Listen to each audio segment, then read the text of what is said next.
Hi everyone, it's Daniel here with Education 331, and today I'm going to be talking about some of the specifics of iCivics right here. So, there's a lot of things you can do with iCivics. Well, first of all, iCivics is designed for social studies. It's designed for United States history and government, specifically government, but also a little bit of the history. So going into it, there's a lot of things you can do. First, you can donate, you can shop, and then here's my account. And this is the home page right here. And then scrolling down, this is all like the home page.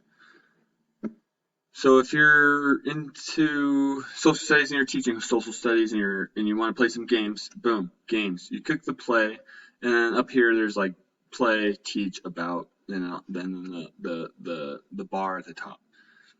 And then you scroll down. There's a bunch of games, and it really depends on what you're teaching in your class about, like what makes them like pertinent to your information. So voting, branches of power, arguments, countries, executive branch. Do I have a right?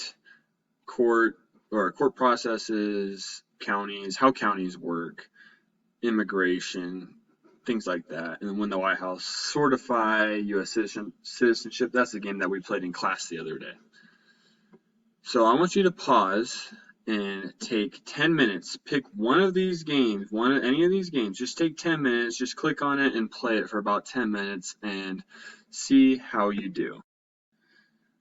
So now that you've completed your game, you've kind of seen how it is to play a game on iCivics. They're not too intuitive, but they are a little bit. They require some thought and a little bit of pre-knowledge, but that's why they're good for post lessons or post units, kind of like formative assessments. See where your students are, or just have them engage in something that allows them to expand their knowledge a little bit outside of the classroom. So the next area we're going to go to is the teach, and this is the second and probably one of the more important ones for educators besides the games. So in this section, obviously you have your games right here on the left in the orange. And the rest of these are lessons pertaining to literally everything you can probably want in like a civics class. So you got your kind of like a more broad subject matter in these three: scope and sequence, on-demand PD, curriculum unit, all these things. Oh, these are all things. But the top three are more broad. All these other ones: influence library, road to the Constitution, a growing nation, judicial branch, executive branch, legislative branch, civil rights, landmark library, state and local governments, politics and public policy, citizenship and participation, county solutions, civic action plan, media and influence, news literacy, all these things. They are lesson plans, curriculum that you can possibly use to teach a class or aid in your lesson plan. You can incorporate these into your lesson plan. So not all of these have really like extensive lesson plans for like a whole day or whole lesson, whatever. But some of them do, some of them don't. But let's just go to the Constitution and see what they have. So you click on the Constitution, boom, takes you to the Constitution, and it has a choice right here. Well, it gives you the Constitution, and it gives you like the basics. Students will learn how the Constitution was created and what some of its key characteristics are. They will also explore key amendments to the Constitution and their application to protecting citizens' rights. So right here, you can see that there's middle school and high school. So depending on your subject matter, you can choose middle school or high school. So it differentiates, gives it a little bit more difficulty or more relevance to whatever grade you're teaching.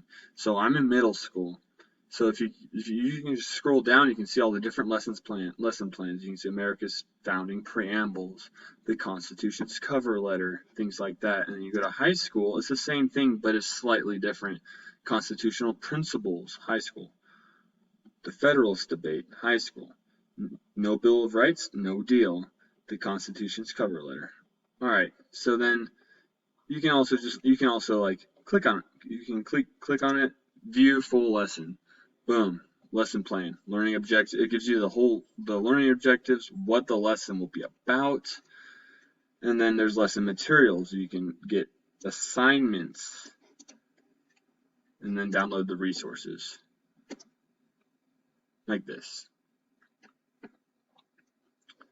This one's only one page. Other ones I've seen were between like 7 and 10 pages. It really depends on what lesson you click on, but it's all it's like all there. It really depends on which one you want. And so you just go back, and that's basically it. And then say, oh, I did the Constitution. All right. So you go to the games. Boom. You go to the games. You can click the games or play, whichever one you want, and then you click on a game that might correspond to your lesson that you were just talking about. So we were just talking about the Constitution. Doesn't seem like there's a constitutional game here. Or maybe do I have it right? So you click on that, and then boom, there it is. It loads up, and you can either download the teacher resources for it, or you can assign the game right here, and you can assign it to your Google Classroom, Teams, whatever classroom you really need to. You can just like copy, save the link, and then your students will be able to log in and save it as they need. So we're going to go back to teach. So I went over the Constitution. I want you to take 5-10 minutes and go through 2 or 3 of these, any of these lesson plans, and you're just look it over. See, I know not all of you are social studies education like specific educators, but just this in general can help you, I don't know, see like what a lesson plan might look like in this type of setting. So go ahead and take 5-10 minutes, look over a few of these, and we'll come back. All right, welcome back. Thanks for looking at those units. And that is basically it for iCivics. It's really just the games right here, all these games, fun games, but games, and then what teachers can use as educators to help them with their units or lessons or just to get ideas for future lessons. Other than that, iCivics really doesn't have too much else to offer. And the About section is really just about who they are, what they do, and then also asking for donations. So yeah, thank you for your time. Thank you for observing my iCivics lesson for today, and I hope that you learned something. And if you aren't an iCivics, or not iCivics, but a social studies education person, this might not have been for you, but for you social studies people, iCivics is fantastic. It's a great way to expand your lessons. It's a great way to expand your just entire teaching ways, I guess. Gives you more ideas, more places to pull ideas from, and I really hope this helped. Thank you, and I hope you watch my follow-on lesson.